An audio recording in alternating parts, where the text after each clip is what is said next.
Chaque minute dans le monde, plus de 20 transformateurs sont mis en service, des plus minuscules aux géants pesant des centaines de tonnes. Mais peu de gens savent comment naît cette machine énergétique en acier. À l'intérieur d'usines secrètes, où l'air est plus pur que dans un bloc opératoire, la précision ne se mesure pas en millimètres, mais en microns. Ici, on découpe de l'acier plus fin qu'une carte de crédit, on enroule des centaines de mètres de cuivre, et on assemble le tout pour former le cœur vibrant du réseau électrique.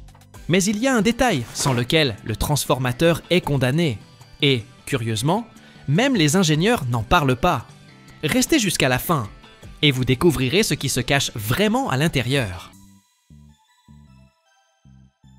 Les transformateurs sont fabriqués dans des usines spécialisées en électrotechnique. Ce sont d'immenses complexes industriels, où la pureté de l'air est aussi cruciale que la précision au micromètre près. Ces usines sont réparties dans le monde entier, mais certains pays sont leaders: l'Allemagne, les États-Unis, la Chine, la Turquie, la Corée du Sud. Ce sont généralement des entreprises à intégration verticale. On y conçoit, on découpe l'acier, on bobine les enroulements, on remplit d'huile et on teste les produits, tout sur un seul et même site. Dans les grandes usines de transformateurs, tout commence au bureau d'études. C'est ici, derrière les écrans d'ordinateur, que les ingénieurs créent le cœur du futur géant. Chaque transformateur est conçu sur mesure, en tenant compte de la tension, de la puissance, des conditions d'exploitation, du climat et même du niveau de pollution de l'air dans la région. C'est un équipement qui doit s'intégrer parfaitement dans un réseau électrique spécifique. Une fois les plans prêts, la production est lancée. Dans la même usine, dans les ateliers adjacents, on commence à préparer les composants. On découpe l'acier au silicium pour le circuit magnétique, on bobine les enroulements en cuivre ou en aluminium pour les systèmes haute et basse tension, on prépare les cuves, les traversées, les systèmes de refroidissement.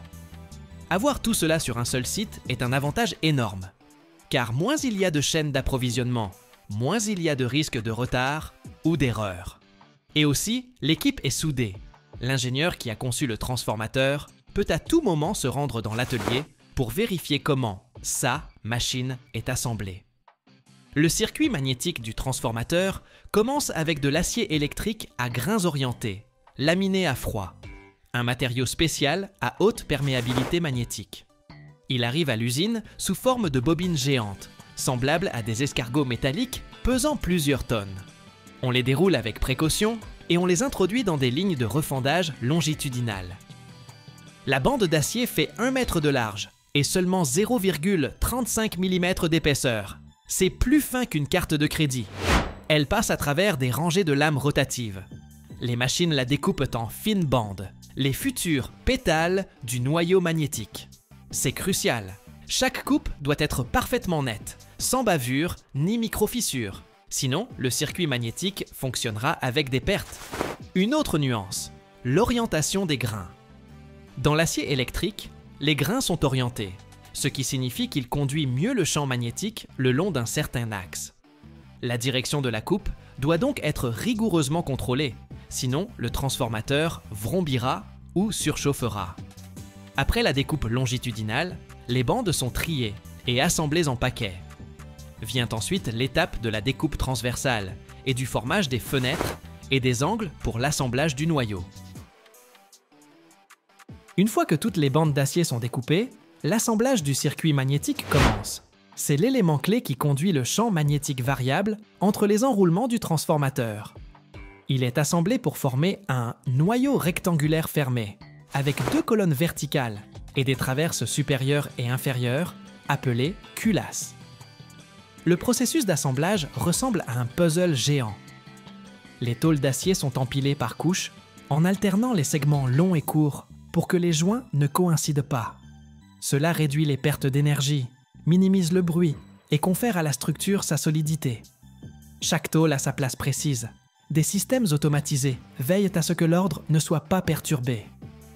Il existe 2 méthodes d'assemblage. L'assemblage à fenêtre, où l'on monte d'abord le circuit magnétique comme un cadre avant d'y insérer les enroulements, et l'assemblage à colonne, où les enroulements sont enfilés sur les colonnes verticales avant de monter les culasses. Chaque approche a ses avantages, selon le type de transformateur.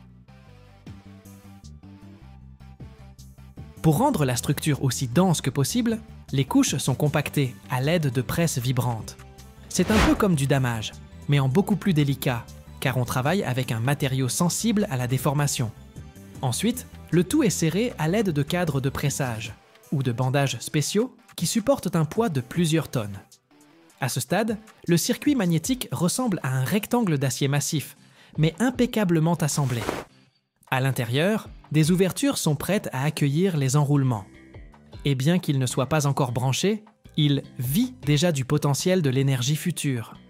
Les enroulements, ce sont les artères du transformateur par où circule l'électricité. Pour les fabriquer, on utilise du cuivre ou de l'aluminium, des métaux à haute conductivité électrique. Il s'agit souvent d'un fil épais ou même d'un ruban de cuivre pouvant atteindre plusieurs centimètres de large. Tout dépend de la puissance du futur transformateur.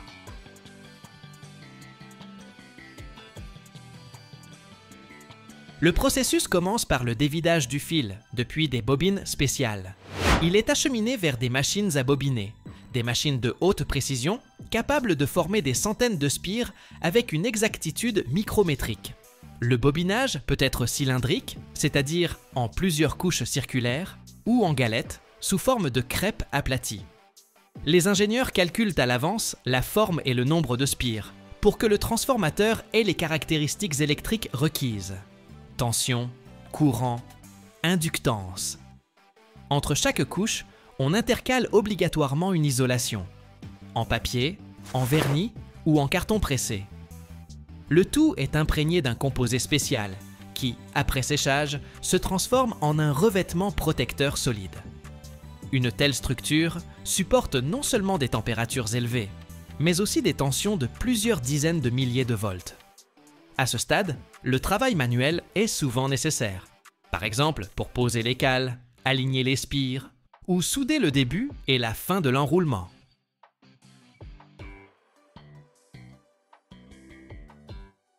Les opérateurs travaillent avec des gants spéciaux, car la graisse des doigts pourrait abîmer l'isolation. Les enroulements finis ressemblent à de puissants tonneaux de cuivre ou à des sandwichs de fils et d'isolants. On vérifie leur solidité, leur résistance et leur précision, avant de les monter dans le cœur d'acier du transformateur, le circuit magnétique. Après le bobinage des enroulements, on passe à l'assemblage de la partie active du transformateur.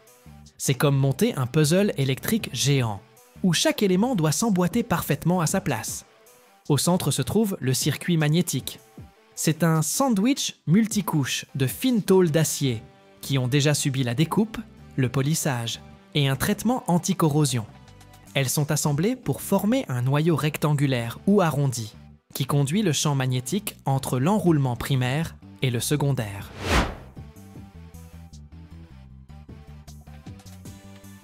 Les enroulements sont enfilés sur les colonnes verticales du circuit magnétique.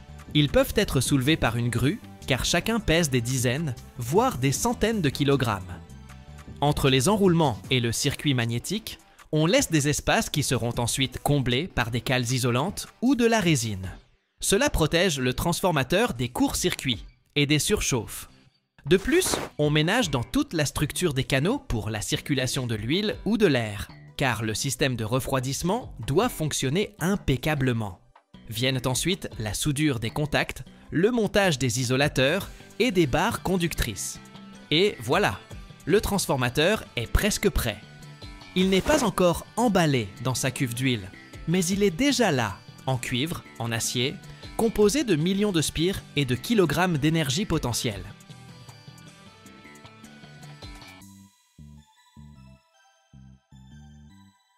Imaginez une usine, grande comme 42 terrains de foot. Des robots y travaillent au millimètre près, et des bus y sont équipés de plus de 1000 capteurs, analysant 100 gigaoctets de données routières chaque jour. Ici, les itinéraires se mettent à jour toutes les 10 secondes, et la peinture ne se contente pas d'être appliquée. Elle fusionne littéralement avec le métal. C'est bien plus qu'une simple chaîne de production. C'est une véritable révolution technologique. Vous vous demandez comment on y fabrique le transport du futur. Restez avec nous jusqu'au bout. Vous allez être bluffé.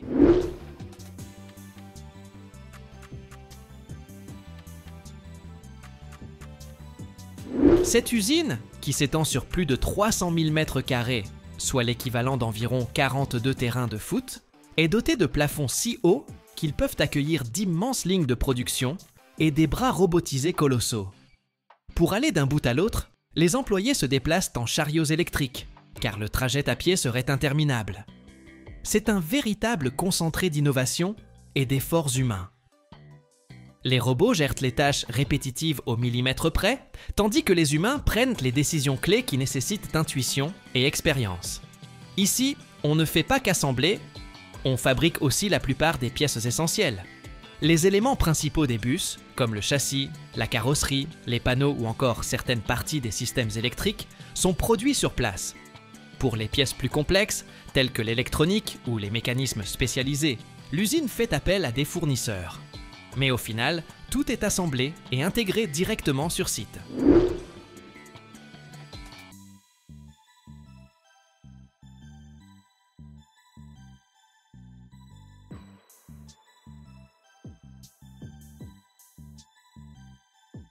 Laissez-moi vous expliquer comment ça se passe. D'abord, le châssis du bus passe par une phase de mise en squelette. De puissants robots soudainnent la structure, avec une précision telle que l'erreur est quasiment impossible. Ensuite, on attaque la peinture. Ici, l'usine privilégie des matériaux écologiques, qui protègent le métal de la corrosion et garantissent une durabilité hors pair. La peinture n'est pas simplement appliquée, elle fusionne littéralement avec la surface grâce à un procédé spécial de polymérisation. Dans de vastes ateliers automatisés, les bus avancent lentement dans des cabines dédiées. Les techniciens, équipés de protection et assistés par des bras robotisés, pulvérisent la peinture, qui non seulement couvre la carrosserie, mais s'y associe pour former un film parfaitement lisse et ultra résistant.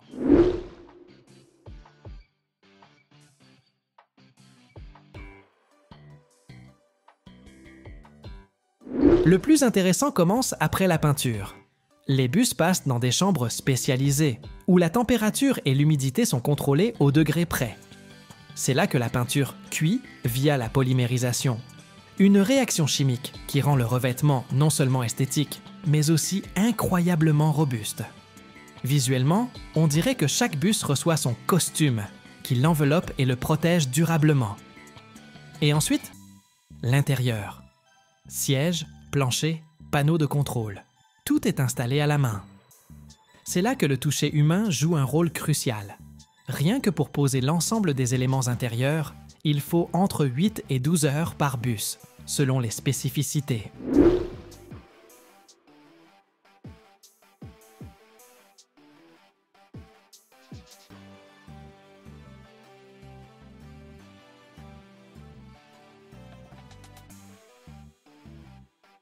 On procède ensuite au montage progressif de l'habitacle. Chaque siège est fixé manuellement, car la moindre erreur pourrait affecter le confort et la sécurité des passagers. Puis viennent les panneaux de contrôle, le câblage électrique et tous les réglages des systèmes embarqués. C'est une étape cruciale, non seulement sur le plan technique, mais aussi esthétique. Après tout, l'intérieur doit être aussi fonctionnel qu'agréable à l'œil, pour que les passagers se sentent à la fois en sécurité et à l'aise.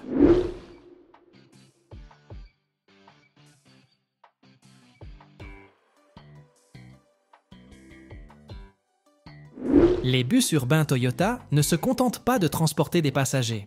Ils interagissent avec l'infrastructure routière en analysant le trafic en temps réel. Résultat, des itinéraires optimisés et moins d'embouteillages. Et que diriez-vous d'un système qui ajuste automatiquement la température à bord en fonction du nombre de passagers? Eh bien, c'est déjà en place ici. Ainsi, ces bus sont équipés de technologies et de capteurs de pointe, capables de comprendre la situation sur la route et d'interagir avec l'environnement.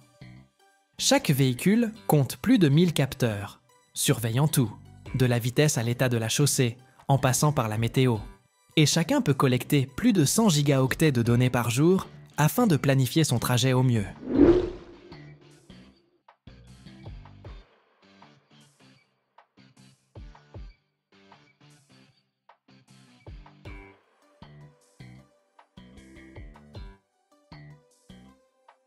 Toutes les 10 secondes, ces bus collectent des informations sur la circulation et ajustent leur itinéraire en fonction de la situation. Accidents, bouchons, changement d'horaire. Le système traite et réagit à ces données en 1 milliseconde, ce qui permet de corriger la trajectoire avant même que le problème ne survienne.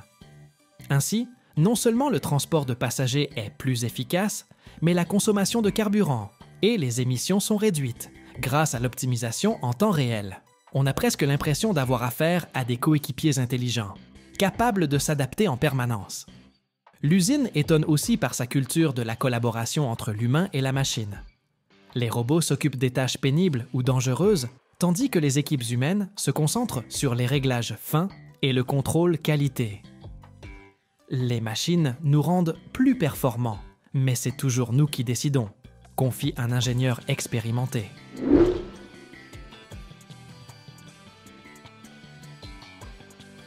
Toyota investit des milliards non seulement dans la technologie, mais aussi dans le développement durable.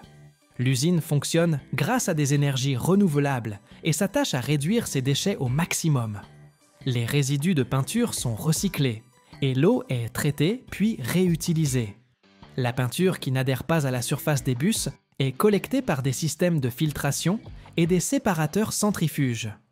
Ensuite, on sépare la peinture en particules solides et en composants liquides.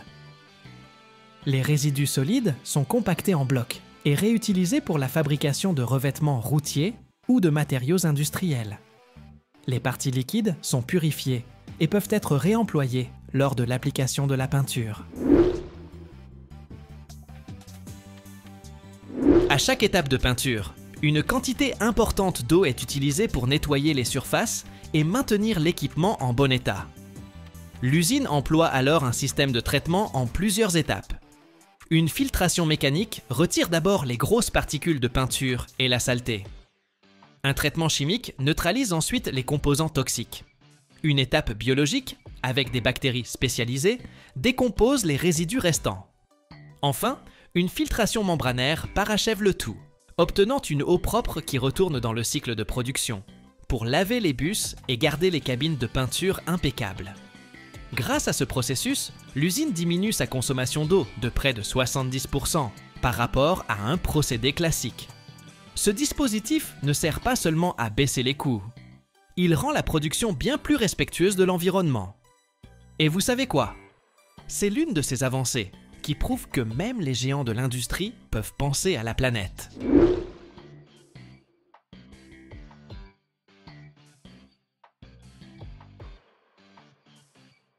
Des usines de cette envergure dessinent le futur de la mobilité que nous utilisons tous les jours. Moins de bouchons, un air plus pur, des trajets plus confortables. Tout commence ici, au cœur de la chaîne de production. Alors, la prochaine fois que vous verrez un bus futuriste glisser sans effort dans votre ville, rappelez-vous. Son voyage a commencé ici, dans l'immense usine Toyota, où des hommes et des femmes bâtissent déjà le transport de demain.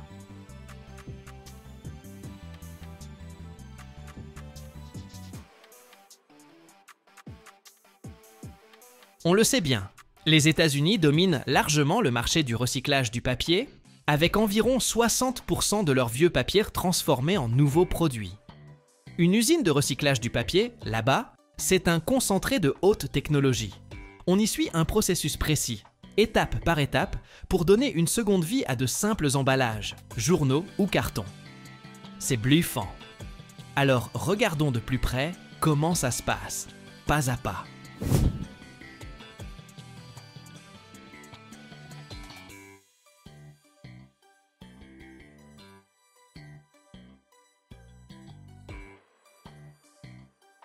D'après l'Agence américaine de protection de l'environnement, on collecte chaque année aux États-Unis environ 65 millions de tonnes de déchets de papier. Cela inclut le papier, le carton, les journaux, les magazines et d'autres formes de produits papetiers. En général, la planification et l'organisation de cette collecte sont assurées par plusieurs organismes et institutions. Dans bon nombre de villes et de régions, des services spécialisés gèrent la récupération et le tri des déchets, y compris le papier à recycler. Souvent, cela fait partie d'une stratégie globale de gestion des ordures, avec des tournées régulières dans les quartiers résidentiels. À côté de ça, on trouve aussi des entreprises privées qui se consacrent à la collecte et au traitement de toutes sortes de déchets, dont le papier.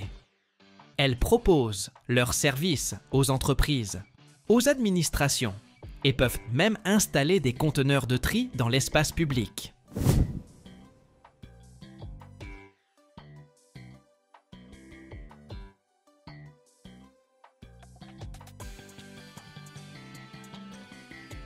On trouve également des stations de tri et des centres de dépôt spécialisés qui reçoivent des classes le papier avant de l'envoyer vers les usines de recyclage.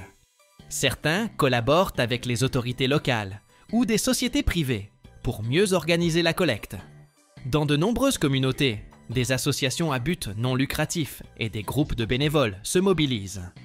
Ils créent des programmes de sensibilisation et animent des campagnes écologiques pour encourager le recyclage du papier. Les grandes entreprises, en particulier dans la distribution ou la production d'emballages, mettent aussi en place leur propre programme de récupération du papier et d'autres matériaux. Elles gèrent et financent souvent tout le processus. Au final, toutes ces structures travaillent en la main dans la main pour assurer une gestion optimale de la collecte et de la valorisation du papier.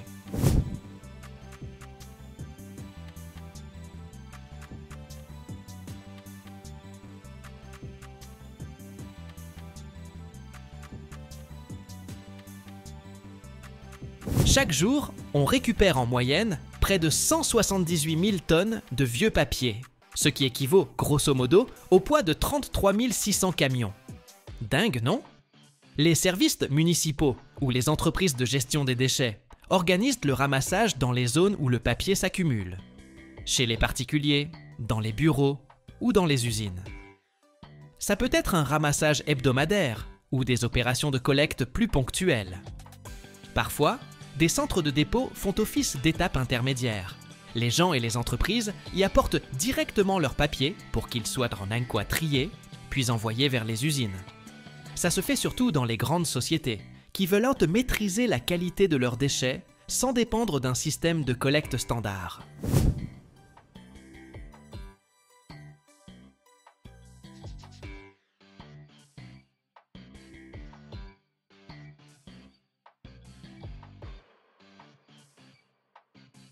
Une fois le papier usagé collecté, selon son type et sa quantité, on l'achemine vers des stations de tri spécialisées ou directement aux usines de recyclage. On utilise de gros camions, voire le train, si les volumes sont particulièrement importants. Tenez par exemple, la société Nine Dragons, basée à Hong Kong, l'un des plus grands producteurs de carton au monde, a investi 500 millions de dollars pour agrandir plusieurs papeteries aux États-Unis. Et oui, ça circule aussi à l'international. Au début, tout le papier récupéré arrive dans une zone dédiée, où a lieu la première phase de tri. En général, on utilise des systèmes mécaniques pour faire le gros du travail.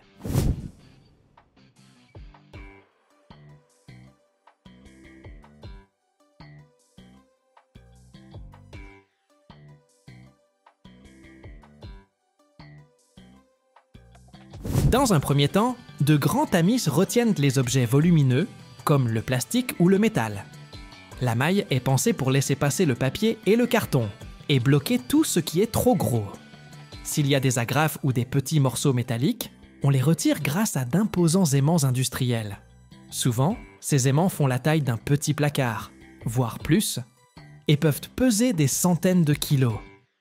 Intégrés au convoyeur, ils génèrent un champ magnétique ultra puissant qui attire instantanément le métal en mouvement au milieu de la masse de papier.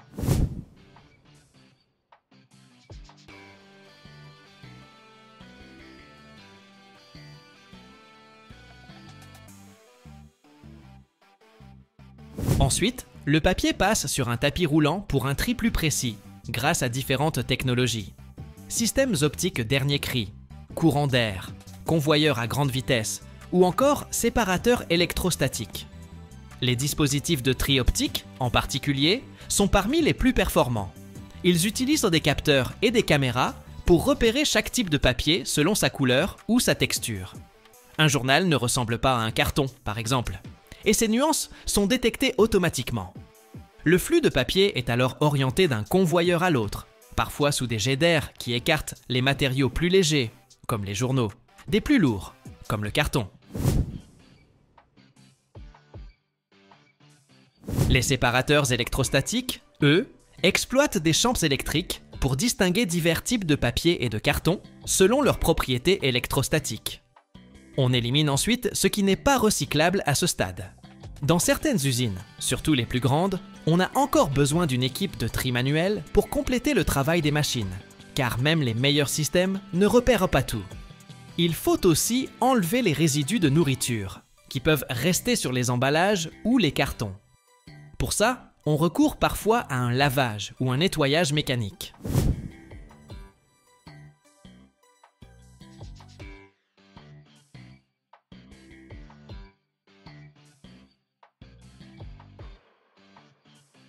Une fois que le papier est bien réparti par catégorie, on passe au broyage et au compactage. Comme il existe différents types et structures de papier, il faut tout réduire à un matériau homogène avant la suite du processus. Des machines spécifiques découpent carton, journaux et autres papiers, puis la matière est comprimée en ballots ou en bobines, afin de faciliter le stockage et le transport. Enfin, on purifie soigneusement le papier pour éliminer tout résidu susceptible de gêner la production suivante. Grâce à ces procédés de pointe, les usines américaines de recyclage atteignent un niveau de propreté et d'efficacité impressionnant. Résultat, on peut réintroduire le papier dans le circuit et fabriquer de nouveaux produits, avec un minimum de pertes. Plutôt malin, non?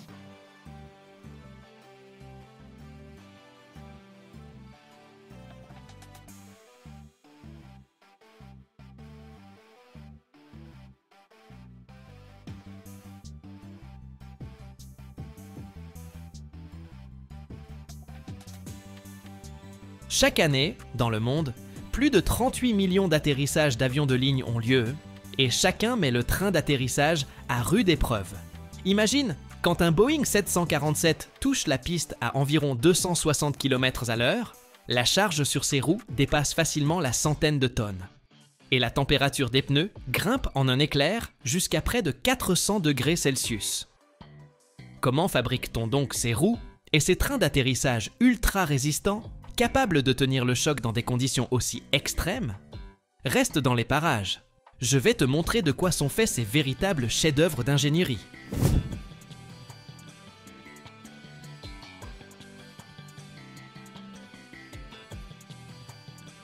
Au tout premier temps de l'aviation, quand les frères Wright ont réalisé leur tout premier vol en 1903, leur flyer n'était même pas équipé de pneus. L'avion glissait simplement sur un rail de guidage. Mais avec le développement de l'aviation, on a vite commencé à utiliser des pneus de voiture classiques. Les premiers vrais pneus pour avion étaient des chambres à air en caoutchouc, comme sur les vélos ou les voitures. Pas très robustes. Ils cédaient souvent quand l'atterrissage était trop brutal. Et clairement, c'était pas la joie. Dans les années 20 et 30, l'aviation a fait un bond en avant, et les exigences de résistance pour les pneus se sont envolées.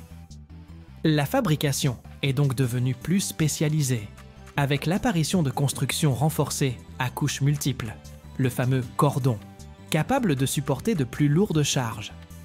Des fabricants comme Goodyear et Dunlop ont alors mis au point des pneus spécialement conçus pour l'aéronautique, utilisant du caoutchouc synthétique et plusieurs couches de renfort pour booster la solidité.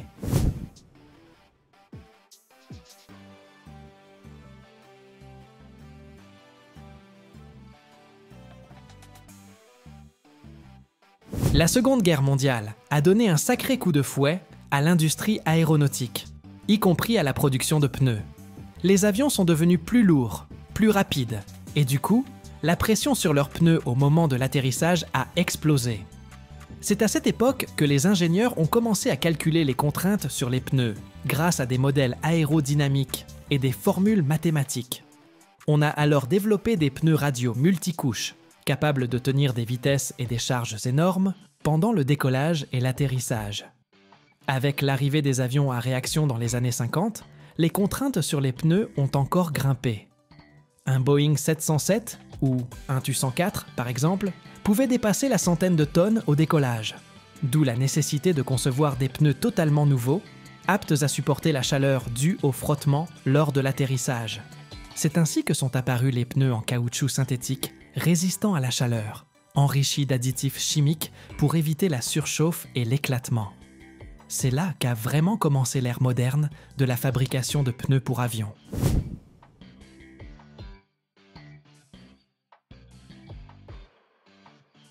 Le train d'atterrissage d'un avion subit des contraintes tout simplement dingues. À l'atterrissage, le poids de l'appareil peut largement dépasser la centaine de tonnes. Et le choc sur la piste peut représenter plusieurs fois ce poids. Lors du décollage et du freinage, les roues encaissent un frottement et des températures de folie. Par exemple, la vitesse d'atterrissage d'un Boeing 747 tourne autour de 260 km/h. Et le train doit tenir sur la durée.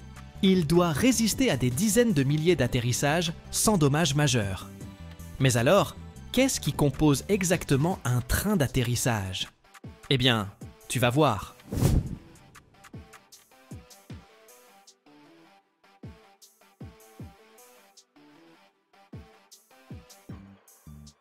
Le titane, c'est le top du top. Léger, costaud et immune à la corrosion. Mais évidemment très cher. Les aciers à haute résistance, on les retrouve surtout sur les avions cargo ou certains modèles militaires. Quant aux alliages d'aluminium, c'est la version allégée pour les avions plus petits. Comment fabrique-t-on tout ça? Tiens-toi prêt, c'est assez fascinant. Forgage. On part d'un bloc de titane ou d'acier qu'on presse sous haute pression pour obtenir la forme voulue. Usinage CNC. Après le forgeage, on peaufine la pièce grâce à des machines à commande numérique en retirant le surplus. Traitement thermique. Pour durcir encore le métal, on le chauffe à très haute température avant de le refroidir brutalement. Revêtement. On applique ensuite un revêtement anti-corrosion parce que le train d'atterrissage subit l'humidité et des produits agressifs, comme les agents de dégivrage sur la piste.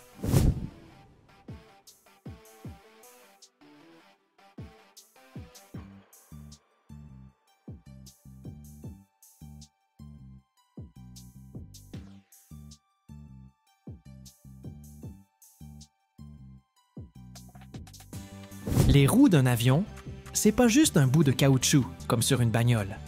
Elles doivent encaisser la vitesse, le freinage brutal et des chocs monstrueux.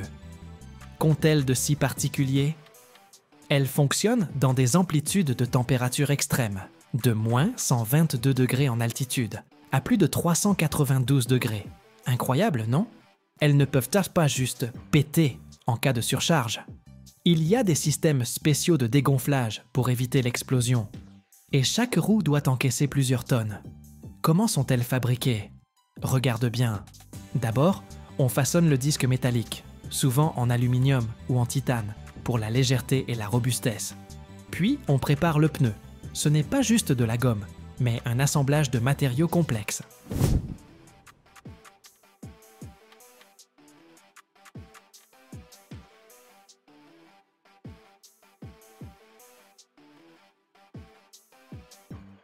Des fibres de carbone et du Kevlar pour la solidité.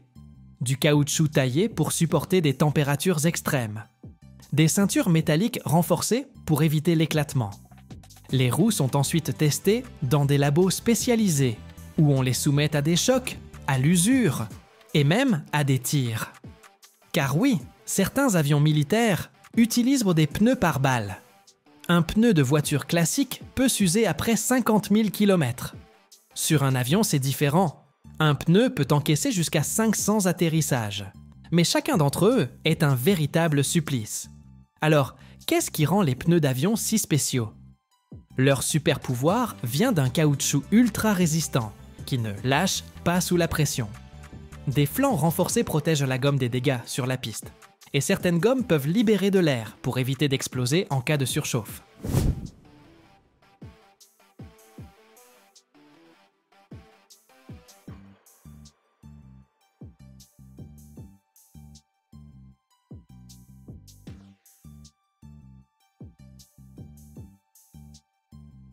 D'abord, on forme la carcasse, en combinant ceinture d'acier, Kevlar et autres matériaux costauds. Puis on cuit le pneu à des températures ultra élevées pour le durcir. Ensuite, on l'étire, on le comprime, on le teste sous plusieurs centaines de bars de pression. Et voilà, les pneus sont prêts. Et maintenant, parlons un peu du futur. Chaque année, l'aviation devient plus légère et plus efficace. Alors, qu'est-ce qui va changer dans la fabrication des trains et des roues? Faisons un petit saut en avant. Première piste, les composites. Certains avions datent déjà des structures en carbone, nettement plus légères que le métal, mais tout aussi résistantes. Deuxième idée, les matériaux auto-réparants. Ces nouvelles technologies permettent de créer des revêtements qui se soignent eux-mêmes à la moindre micro-fissure. Enfin, les pneus sans air. La NASA et les compagnies aériennes les testent, car ils sont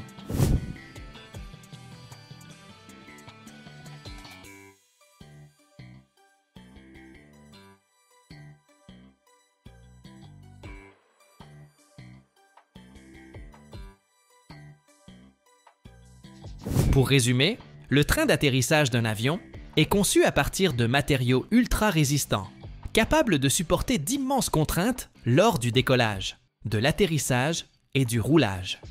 Les principaux?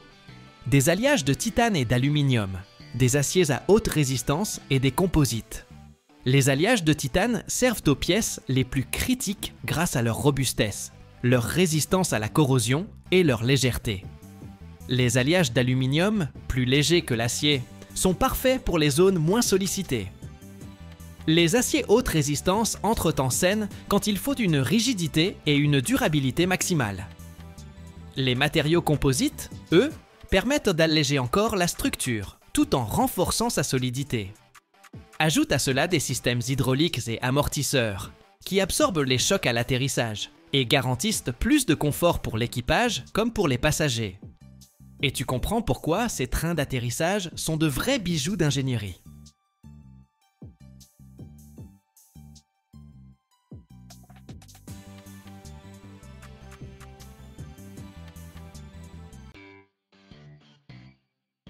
Chaque année, on élève des millions de cochons d'Inde à travers le monde.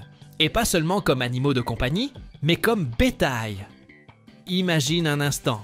Plus de 10 000 petites boules de poils qui se déplacent toutes ensemble vers la mangeoire, créant une vague blanche, brune et rousse. Incroyable, non?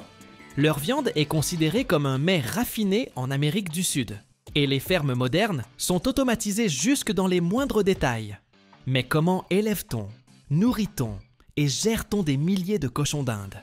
Allez, plongeons dans cet univers fascinant.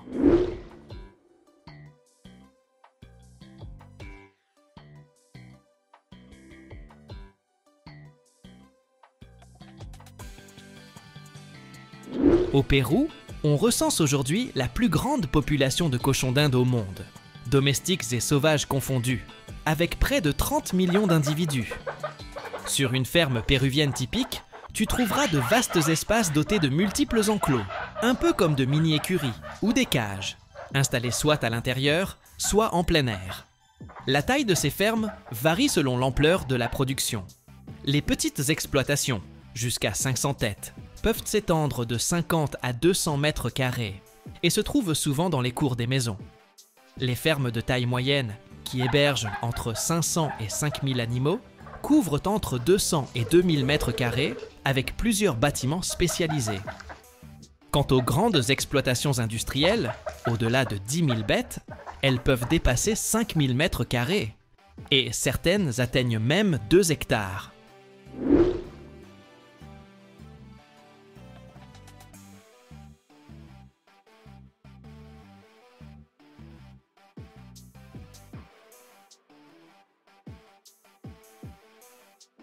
Sur ces grandes fermes industrielles, l'objectif numéro 1, c'est la viande.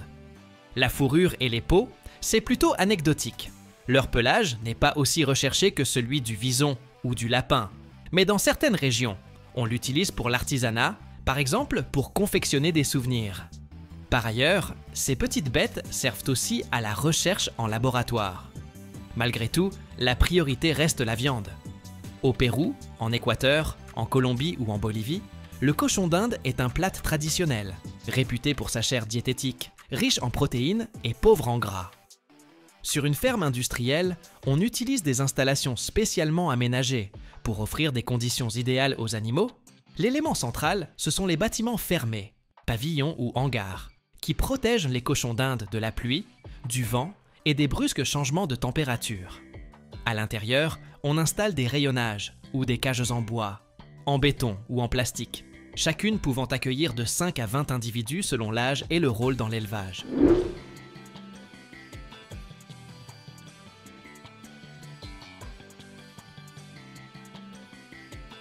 On trouve également sur la ferme des zones réservées à l'alimentation, des pièces ou des entrepôts pour stocker le foin, le maïs et les compléments. Il peut même y avoir des locaux pour la transformation ou l'abattage, si la ferme produit de la viande. Une bonne circulation de l'air est essentielle pour éviter la surchauffe ou l'excès d'humidité. En général, on maintient la température autour de 20 degrés. C'est l'idéal pour ces petits animaux. La journée commence tôt, avec le repas du matin. On leur sert du foin frais, du maïs et de l'orge broyée, un mélange de granulés et des herbes de saison si possible. L'eau, elle, arrive via des abreuvoirs automatiques ou est versée dans des récipients prévus à cet effet. Tout au long de la journée, les cochons d'Inde se déplacent, grignotent et interagissent entre eux. Sur les grandes exploitations, des systèmes d'assainissement automatisés évacuent les déchets pour garder l'endroit propre. 2 fois par jour, on examine le cheptel. On vérifie l'état du pelage, des yeux et le comportement général.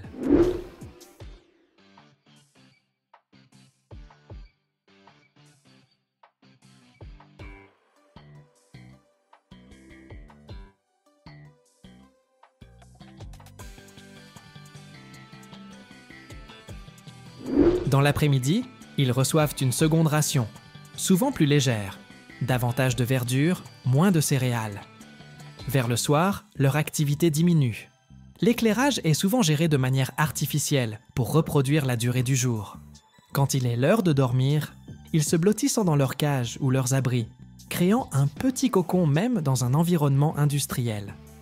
La reproduction est étroitement contrôlée pour assurer un cheptel stable. Les éleveurs sélectionnent les individus les plus sains et les plus productifs. Un poids correct, entre 700 et 1200 grammes. Une ossature robuste, un pelage brillant et aucun défaut congénital. Les cochons d'Inde étant polygames, on compte généralement un mâle pour 4 à 6 femelles. Ils sont choisis vers 3 ou 4 mois et doivent être en parfaite santé.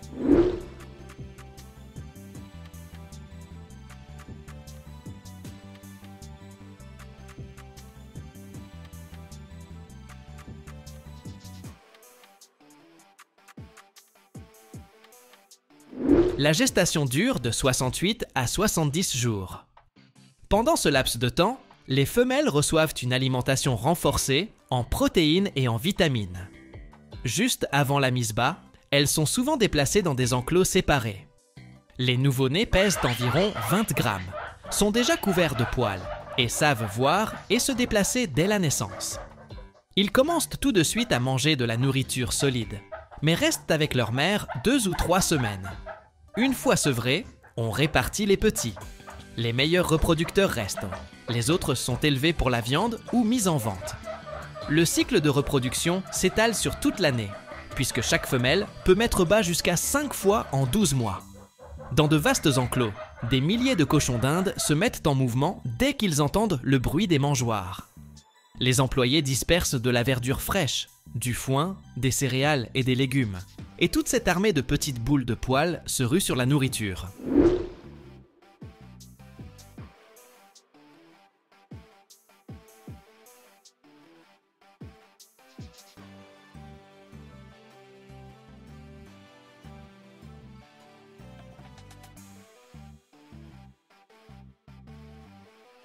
Le spectacle est encore plus impressionnant sur les aires extérieures. On dirait une vague de fourrure brune, blanche et rousse qui déferle sur la ferme. Et quand ils reçoivent des fruits ou des légumes bien juteux, on entend leurs petits cris aigus et ce bruissement caractéristique.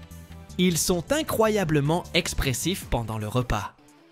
Sur les fermes modernes, des systèmes automatiques déposent la nourriture dans des bacs spéciaux, coordonnant le mouvement de milliers de bêtes affamées autour des mangeoires. Pour quelqu'un qui voit ça pour la première fois, c'est un vrai spectacle. Dans l'élevage industriel de cochons d'Inde, l'hygiène est d'une importance capitale. Non seulement pour la santé des animaux, mais aussi pour garantir une production rentable. Les éleveurs utilisent des méthodes de nettoyage précises pour assurer le confort des bêtes et prévenir la propagation de maladies.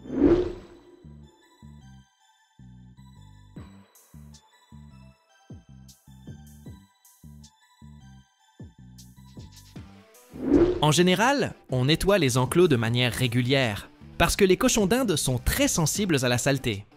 Chaque zone nécessite une attention quotidienne. La première étape consiste à enlever les restes de nourriture et les excréments frais sur la litière. On utilise pour cela des brosses et des pelles adaptées, permettant un travail rapide et efficace. Ensuite, pour désinfecter, on recourt souvent à des produits de nettoyage biologiques, sans danger pour les animaux et respectueux de l'environnement. Au global, on lave régulièrement les murs, les sols et les mangeoires. Certains sites sont même équipés d'appareils automatisés, diffusant le détergent et assurant un brossage mécanique.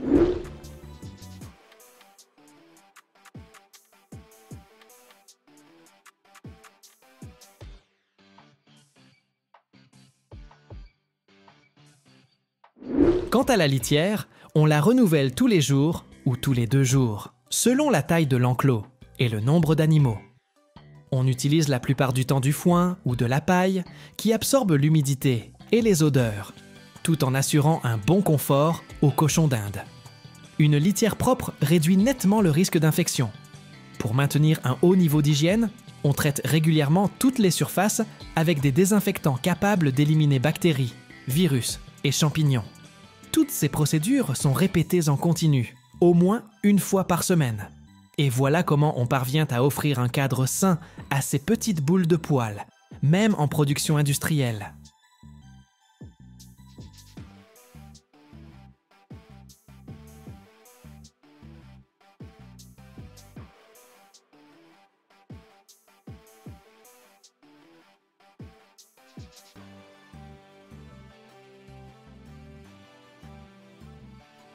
Imagine, il faut près de 2 ans, oui, 2 ans complets, pour faire pousser un seul ananas. Et ensuite, à peine 30 secondes pour l'éplucher et le découper en morceaux parfaits. Chaque jour, dans les plus grandes usines du monde, on traite des centaines de tonnes d'ananas. Ils finissent en boîte et parcourent des milliers de kilomètres avant d'atterrir sur ta table. Comment ça se passe exactement ?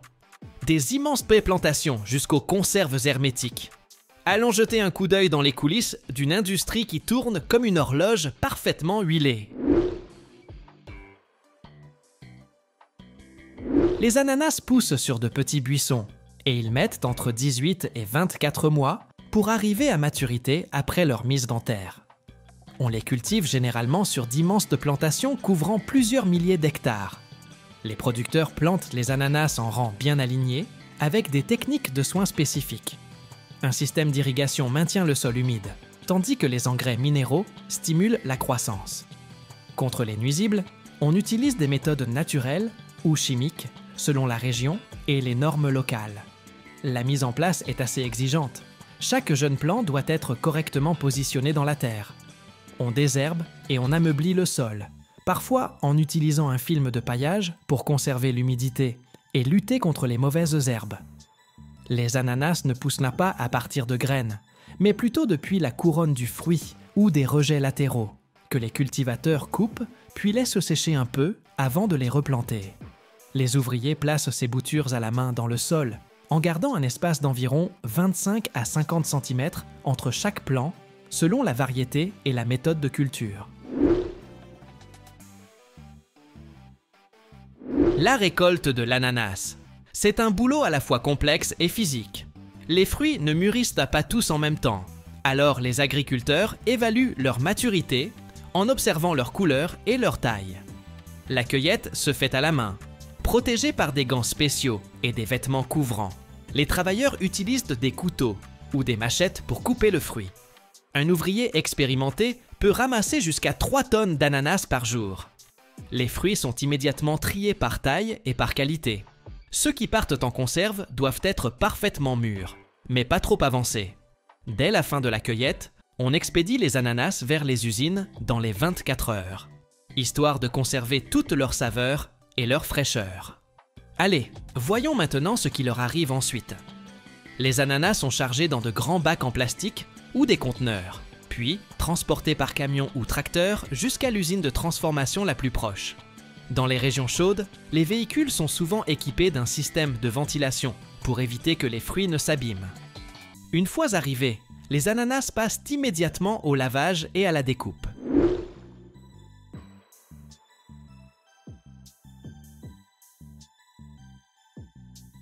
On place ensuite les ananas sur des tapis roulants qui avancent sous une rangée de buses à eau. Sous une pression pouvant atteindre 10 bars, l'eau élimine la terre, les résidus et les insectes. Certaines usines utilisent un bain savonneux ou légèrement chloré pour la désinfection, avant de tout rincer à l'eau filtrée. Tout ça dure à peine 30 secondes.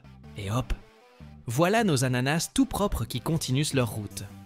Des bras mécaniques, équipés de lames ultra affûtées, font en une seconde ce qu'un humain mettrait plusieurs minutes à accomplir.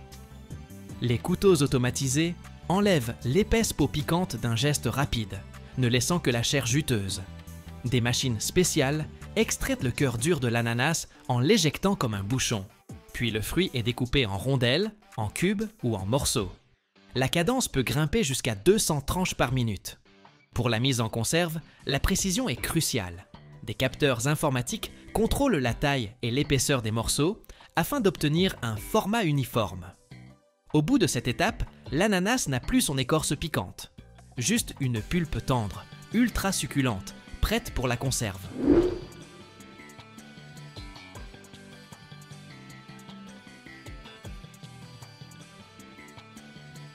Des tapis roulants acheminent alors ces rondelles ou morceaux parfaitement calibrés vers les machines de mise en boîte.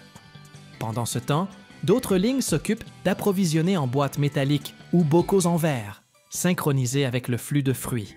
Des robots ou des pousseurs mécaniques répartissent délicatement la portion exacte dans chaque récipient. Certaines installations utilisent même des vibrations pour tasser les ananas et réduire les espaces vides. On y ajoute ensuite un liquide, sirop sucré, jus d'ananas ou simplement de l'eau, selon le type de produit. Souvent, ce sirop est porté à une température comprise entre 70 et 90 degrés pour éliminer les bactéries et faciliter la fermeture hermétique. Des systèmes à vide chassent les bulles d'air, permettant au sirop de se répartir uniformément entre les fruits. Les boîtes sont alors dirigées vers le poste de sertissage, où des dispositifs rapides posent des verrouilles en les couvercles métalliques, en créant un vide hermétique. Pour les bocaux en verre, on utilise la technique de scellage thermique, avec un joint plastique ou caoutchouc qui se soude parfaitement.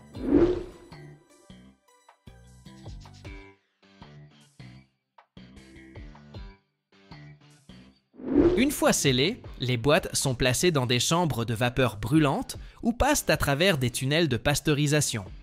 La température peut grimper jusqu'à 121 degrés Celsius et le traitement dure entre 5 et 20 minutes. Cette étape détruit les micro-organismes et garantit une longue durée de conservation, jusqu'à 2 ou 3 ans. Après la stérilisation, les boîtes ressortent extrêmement chaudes et leur contenu continue de cuire un peu à l'intérieur. Pour stopper cette cuisson et préserver la texture de l'ananas, on les refroidit sans tarder. Les tapis roulants conduisent les boîtes dans des tunnels de refroidissement, où elles sont aspergées d'eau froide ou ventilées par de puissants flux d'air. Sur certains sites, on les immerge dans de grands réservoirs d'eau contrôlée. Ce refroidissement prend de quelques minutes à une demi-heure, jusqu'à ce que la température des boîtes approche la trentaine de degrés. C'est délicat. Si on les refroidit trop vite, elles risquent de se déformer ou même de se fissurer.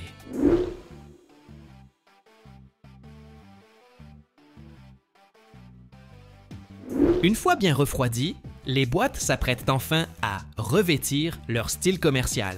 Elles avancent sur des lignes automatiques où des capteurs vérifient forme et dimension. Des bobines d'étiquettes défilent à toute vitesse et des bras robotisés les appliquent avec précision. Pour les boîtes métalliques, on utilise un adhésif ou un système de thermocollage. Pour le verre, des étiquettes en papier ou en plastique. On imprime ensuite la date de fabrication, la durée de conservation et le numéro de lot, parfois au laser, parfois à l'encre. Si une boîte a une étiquette mal posée ou ne répond pas aux normes, elle est aussitôt mise de côté. Dernière étape avant l'expédition, l'emballage collectif. Les boîtes sont regroupées dans de grands bacs en plastique ou des cartons, généralement par 6, 12 ou 24. Elles traversent des machines d'emballage automatiques qui les enserrent dans un film transparent, bien serré. Les lots volumineux sont empilés sur des palettes en bois, puis enveloppés d'une autre couche de film pour les stabiliser pendant le transport. Des chariots élévateurs robotisés stockent finalement ces palettes dans d'immenses entrepôts réfrigérés avant qu'elles ne partent vers les supermarchés, les restaurants ou nos cuisines un peu partout dans le monde. Et certaines boîtes peuvent voyager sur des milliers de kilomètres avant d'atterrir dans les rayons du magasin du coin.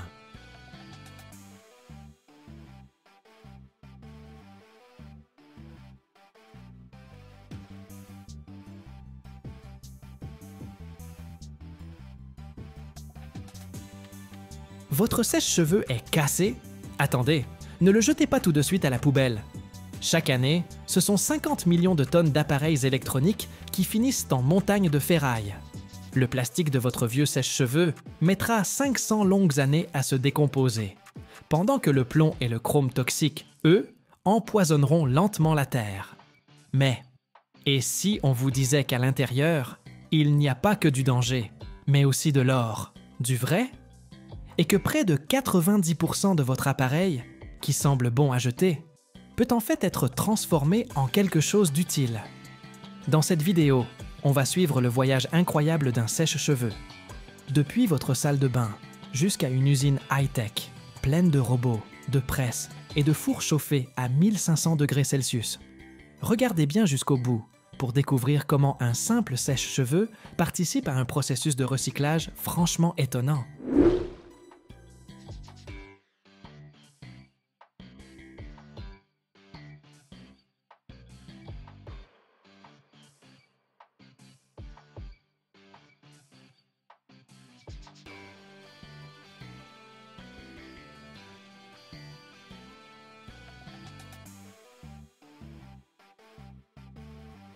Alors, un sèche-cheveux contient plusieurs composants dangereux. Les éléments chauffants et les fils, par exemple, peuvent contenir du nickel, du chrome ou des soudures au plomb. Tout ça, ça pollue l'environnement. La carte électronique, elle, abrite des circuits intégrés, des résistances, des transistors. Et dedans, on peut trouver des traces de métaux des terres rares. Le plastique aussi. Il n'est pas toujours adapté au recyclage. Du coup, si vous jetez votre sèche-cheveux dans la poubelle classique, il finira en décharge. Là-bas, le plastique commencera à se décomposer. Ça peut prendre entre 100 et 500 ans. Et les métaux lourds risquent de contaminer l'environnement. Heureusement, on peut déposer les vieux sèche-cheveux dans des points de collecte spéciaux pour l'électronique. Dans beaucoup de villes, il existe des centres de récupération des déchets électroniques, où l'on reprend gratuitement les appareils électroménagers pour les recycler. On peut aussi rapporter l'appareil en magasin quand on en achète un nouveau. Dans certains pays, les magasins d'électroménager sont tenus de reprendre les vieux appareils pour s'assurer qu'ils soient recyclés.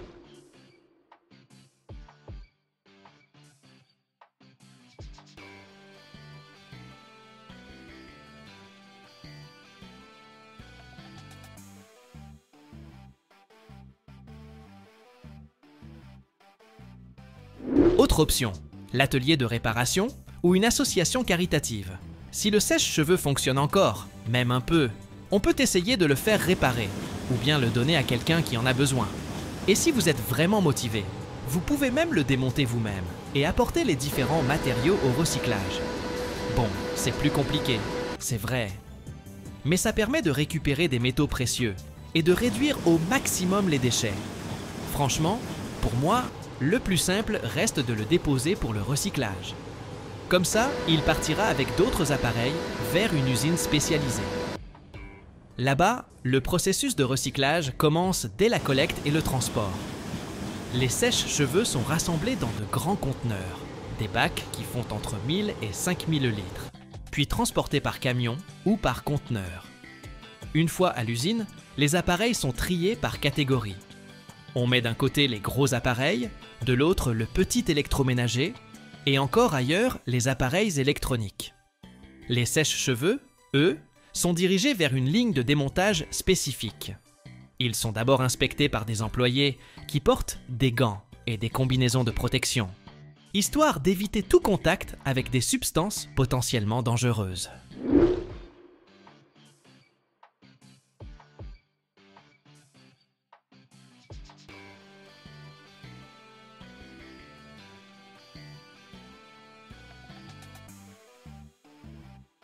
Après ça, c'est parti pour le démontage mécanique. Les appareils avancent sur un tapis roulant, où une presse automatique vient casser la coque en plusieurs morceaux. Ensuite, des bras robotisés s'occupent de dévisser les vis, de séparer l'élément chauffant et les fils. Puis, c'est au tour du moteur d'être retiré. Il est intéressant car il contient du cuivre dans son bobinage. Une fois que toutes les pièces principales sont extraites, elles sont triées par type de matériau. Le plastique, par exemple, passe dans un broyeur qui le réduit en petits morceaux de 5 ou 10 mm. Ensuite, il est nettoyé et refondu pour fabriquer de nouveaux objets. Les parties métalliques, comme les fils de cuivre ou l'élément chauffant, sont envoyées dans la fonderie. Là, la température grimpe jusqu'à 1200, voire 1500 degrés Celsius. Les métaux ainsi récupérés serviront à fabriquer de nouveaux appareils électriques. Quant à la carte électronique, elle est broyée, puis traitée avec des solutions chimiques spécifiques pour en extraire les matériaux de valeur, comme l'or, l'argent et le palladium.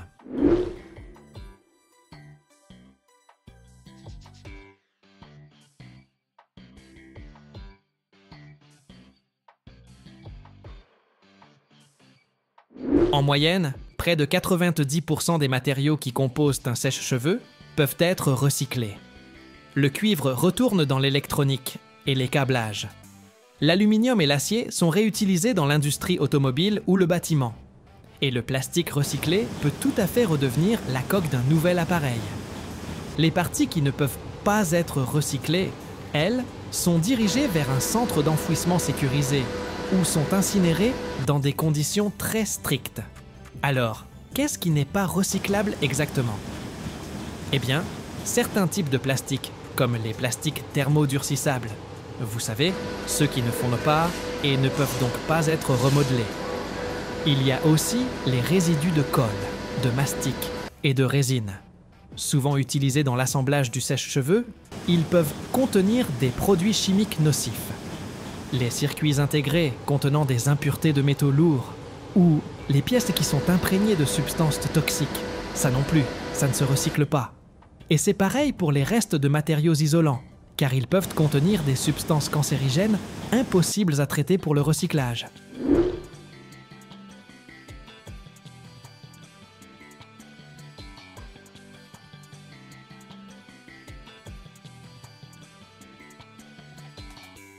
Chaque année, le monde produit plus de 50 millions de tonnes de déchets électroniques, et seulement 20% environ sont correctement recyclés. Les sèche-cheveux, comme d'autres petits appareils, finissent trop souvent à la poubelle classique. Là, leur plastique pollue l'environnement pendant des siècles, et leurs métaux lourds contaminent l'eau et le sol.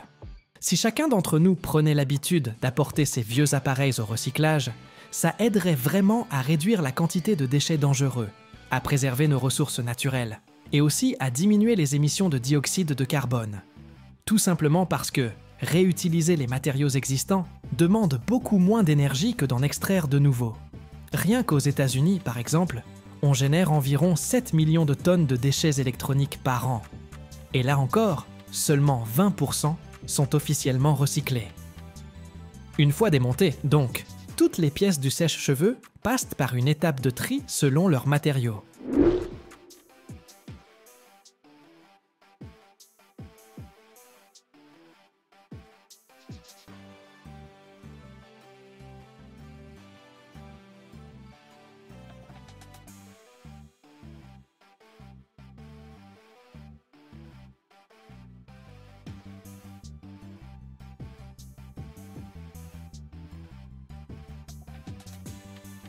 Les composants métalliques. On parle ici des fils de cuivre, des pièces en aluminium ou en acier de la coque, de l'élément chauffant, atterrissent dans des conteneurs dédiés, avant d'être broyés. Le cuivre est ensuite séparé grâce à des techniques magnétiques et électrostatiques, puis il part à la fonderie où il fondra à 1084 degrés Celsius.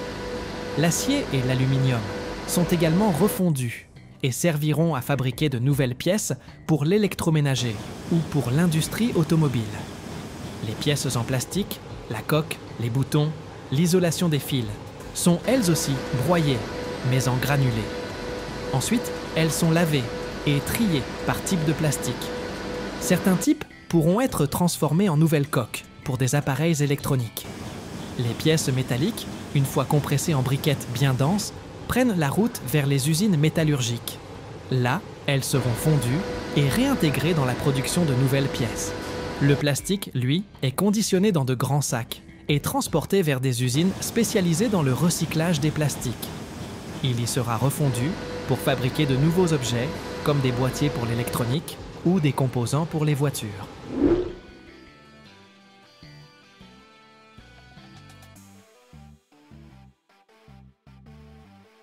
Le transport des composants toxiques et des résidus non recyclables.